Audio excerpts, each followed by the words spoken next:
Refund na 60 billion pesos na pondo ng PhilHealth dapat agad magamit ayon kay Senator Bongo. Pero ang refund, nasaan na nga ba? Ika nga nila, ninakaw na pero nanakawin pa ulit. Pondo ng PhilHealth na double dead na. Pero bago ang lahat, mag-subscribe na sa aking YouTube channel at i-click na rin ang notification bell para updated ka sa mga bagong balita sa ating bansa. Ayon pa kay Senator Bongo and he quoted, refund po ito, 60 billion pesos PhilHealth funds na inutos ng Supreme Court na ibalik. Ibig sabihin, dapat sana ay magamit kaagad ito. How about for 2025 na zero budget ang PhilHealth? Ilan po kaya ang mga pasyente ang na-deprive naman po doon? Kaya po isa sa dahilan na hindi ako pumirma sa 2024 BICAM report. Maybe ma-address ito ng BICAM. Paano po yung dubulwami na yun? So ito nga po yung ating paksa ngayong hapon. Itong double dead na PhilHealth. Alam mo ninyo, mahalaga sa atin na malaman na simula nang naging presidente, nahalal na presidente si BBM, ginawa po ng kanyang administrasyon, of course, with his full knowledge and consent, ginawa po nilang gatasan o cash cow o milking cow, kung ano man po ang gusto ninyong itawag dyan, itong PhilHealth. But yung cash cow o gatasan o milking cow na hindi po intended para sa layunin talaga ng PhilHealth, yung para tumugon sa issue ng ating mga pangangailangan na pangkalusugan.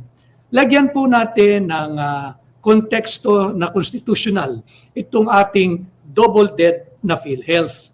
Alam po ninyo, yung PhilHealth, hindi po ito hinugot lamang sa hangin na may nakapag-isip, gawa tayo ng PhilHealth, gawa tayo ng batas.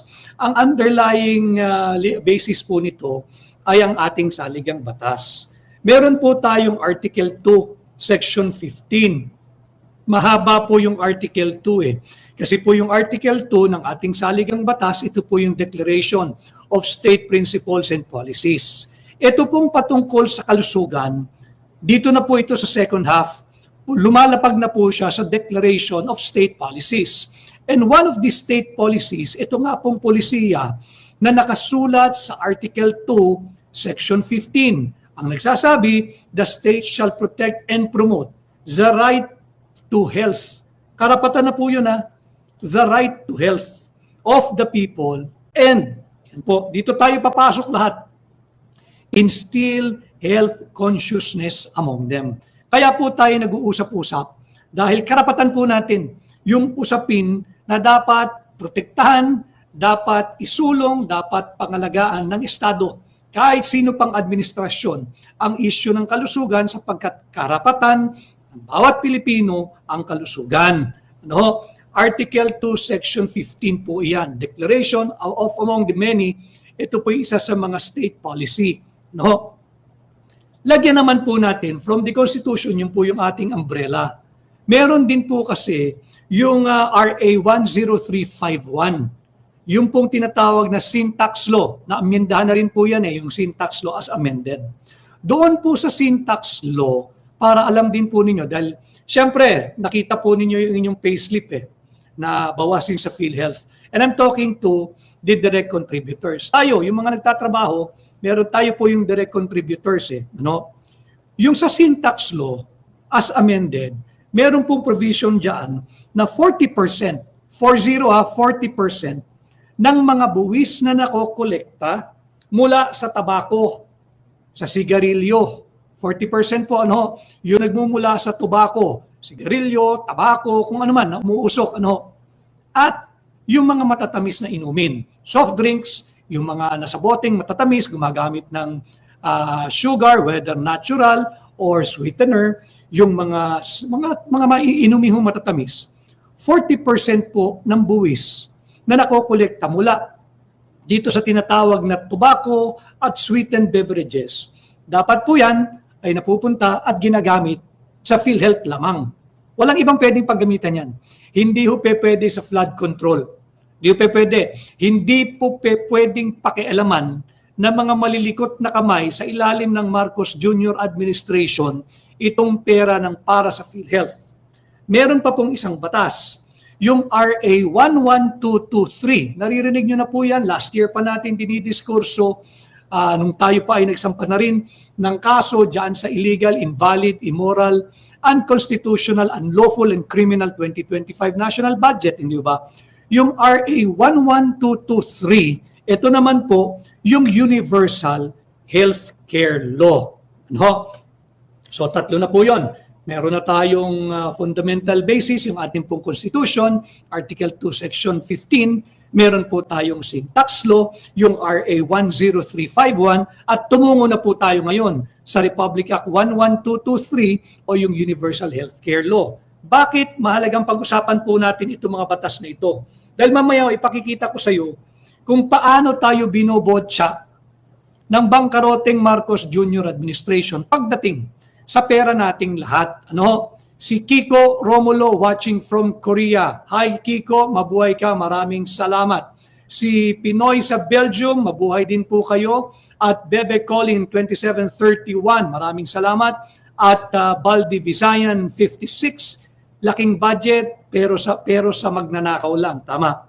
So, yung RA 11223, marami pong salamat sa lahat ng ating live viewers na patuloy pong umaangat. Pasensya na ho kayo ang last live po natin last week, sinisikap ko po talaga, ayoko naman pong mag-live sa inyo nang salat po tayo sa tamang information dahil yun po ang parte ng ating advokasya. At marami rin po tayong mga hinaharap na bahagi ng ating advokasya sa Hakbang ng Maisog, sa Save the Philippines Coalition, sa ating pong profesyon, sa ating mga personal na obligation.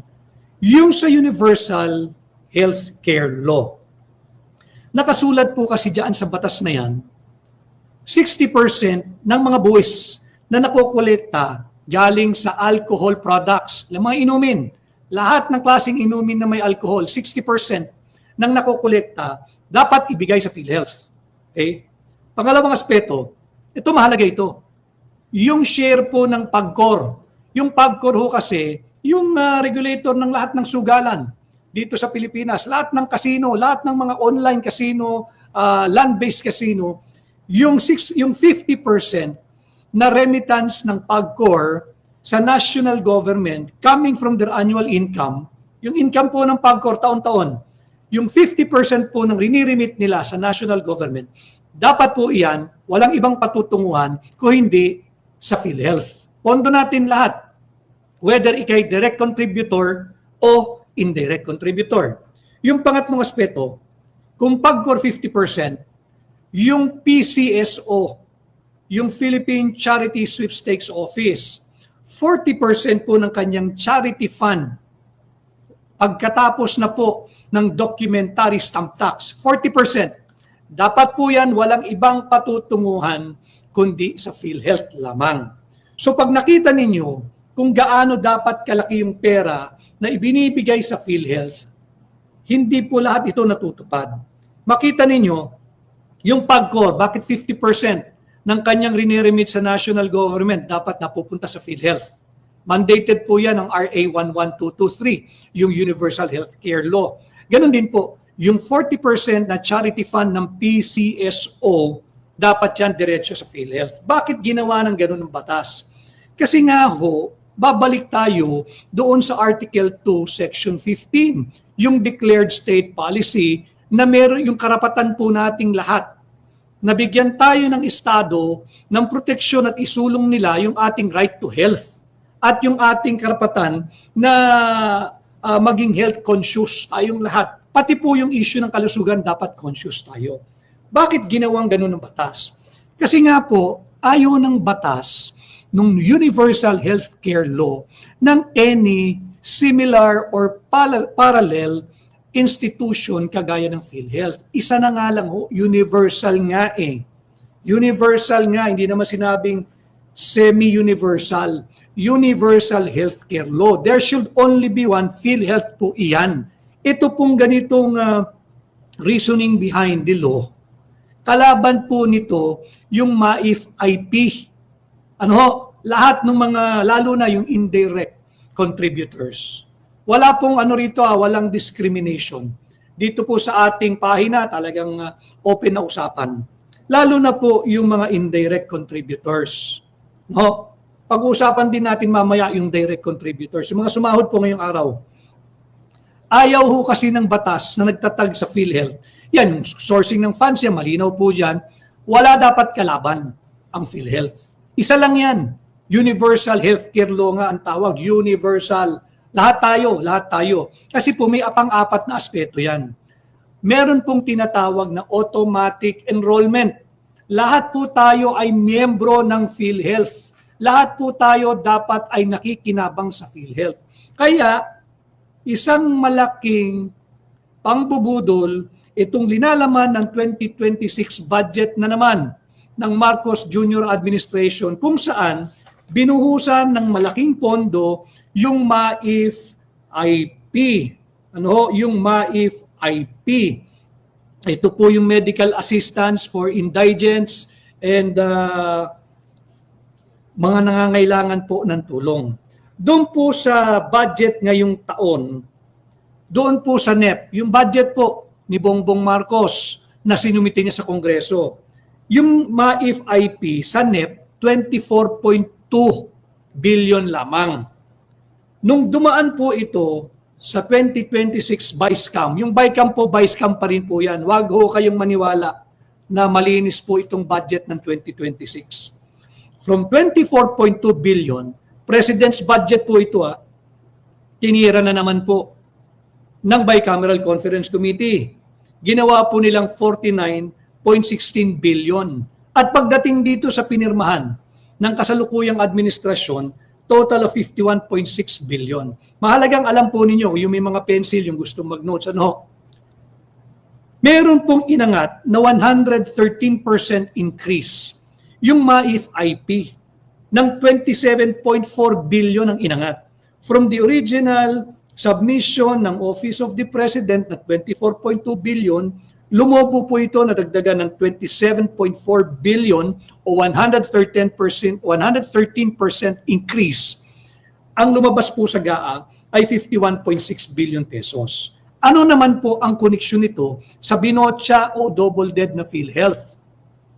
Para po sa kaalaman ninyo, ayaw po kasi ng batas talaga na merong ibang paglalagakan ng pondo pagdating sa usapin ng kalusugan. PhilHealth lamang. Yung MAIF-IP, sa dissenting pananalita, parallel po itong nagtatumatakbo, parallel with PhilHealth.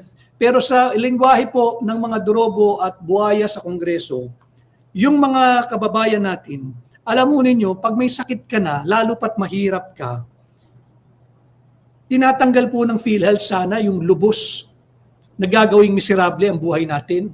Yung may sakit ka na, mahirap ka na, paglilimusin ka pa. Yun lamang po ang layunin ng MAIF-IP. Ito pong MAIF-IP na ito po yung hihingi ka ng guarantee letter sa mga kongresista, sa mga senador, sa mga kung sino-sinong politiko, kung sino-sinong may access sa gobyerno na opisyal. Bakit kinakailangan ka pang humingi ng guarantee letter?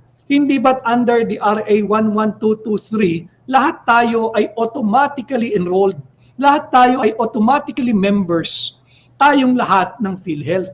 Ito pong MAIF-IP, soft port po ito, baboy pa rin ho ito, botsa pa rin ho ito, double dead pa rin ho ito. Kaya lamang, hindi lamang po yung pondo natin ang dino-double dead nila Pati po, tayong mga direct contributors ay binobotsa ng mga kurap at kurakot na politiko. Imagine ho ninyo, yung 2026 MAIF-IP, meron po silang dinagdag na 27.4 billion. 27.4 billion ang idinagdag po nila sa MAIF-IP. Samantala, ang laki-laki po. Ang laki-laki po ng deficit ng PhilHealth magpahanggang sa ngayon. Yung pangbubudol ng kasalukuyang administrasyon ng Marcos Jr. Administration which by the way, I was told by somebody that they are monitoring all our live, mga kababayan, at inaantay daw po nila na may masabi ako rito na maaari tayong kasuhan ng sedition or inciting to sedition. Alam mo ninyo, yung pananakot ninyo, alam po naming mga Pilipino ang aming karapatan sa ilalim ng saligang batas. Yung pagbubulgar sa kurakot at korupsyon ninyo, hindi po yun inciting to sedition at lalong hindi po yung sedition. Maaring masakit talagang katotohanan, pero yun po ang dapat na pambalanse sa isang administrasyon na hitik, siksik, liglig, umaapaw ang kurakot at korupsyon. Meron lang po tayong nais batiin. Maraming salamat kay Lorraine Badi, si Doc Lorraine Badoy, for sharing our live today. Maraming salamat sa iyo, Doc Lorraine. Shout out kay Doc Lorraine Badoy. Maraming salamat sa iyo. At si Pam, bumabati rin. Batiin ko raw po muli ang kanyang nanay at bibigyan daw siya ng additional allowance. So, mabuhay po kayo. Thank you, Doc Lorraine, for sharing my live this afternoon. So, yung PhilHealth Fund po ngayong 2026, ang nakalagay po sa GAA, yung pinirmahan ni BBM, 129.8 billion. Dito na po papasok yung double dead, yung pambubotsa, pati po sa ating mga Pilipino. Ang problema ho ng administrasyong ito, hanggang sa ngayon, negative na po sila eh. Si Ernaline Lovihar. Ernaline Lovihar, I hope I got your name right. Ernaline Lovihar, pa-shout out daw. Maraming salamat. Maraming salamat. At si Meg Yaman, marami ding salamat sa iyo, Meg Yaman. Si Benedict Rosiento Kawili, maraming salamat. So sa ating pong GAA, 129.8 billion.